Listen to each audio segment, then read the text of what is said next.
ஆனை காவில் அருள் புரியும் அகிலாண்டேஸ்வரியே, திரு ஆனை காவில் அருள் புரியும் அகிலாண்டேஸ்வரியே,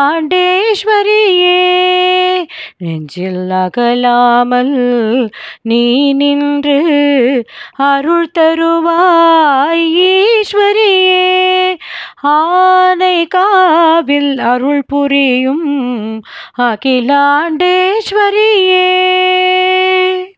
ஓம் கம் கணபதையே நமக. ஸ்ரீ குருப்யோ நமக.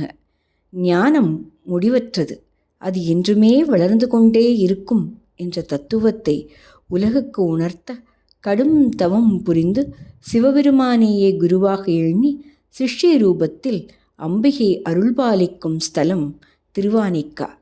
அம்பிகையின் நாமம் அகிலாண்டேஸ்வரி. மலைமகளான பார்வதி அலைமகளான மகாலட்சுமியின் வடிவில் கலைமகளான சரஸ்வதியின் அருளை தருவதால் அகிலாண்டேஸ்வரி முப்பெரும் தேவியரின் சக்தி ஒருங்கிணைந்தவள், ஞானசக்தி பீடத்தில் அமர்ந்தவள். அவளே திரிகுணாத்ம ரூபிணி, அதாவது இச்சாசக்தி, கிரியாசக்தி, ஞானசக்தி மூன்றும் ஒன்றிணைந்தவள்.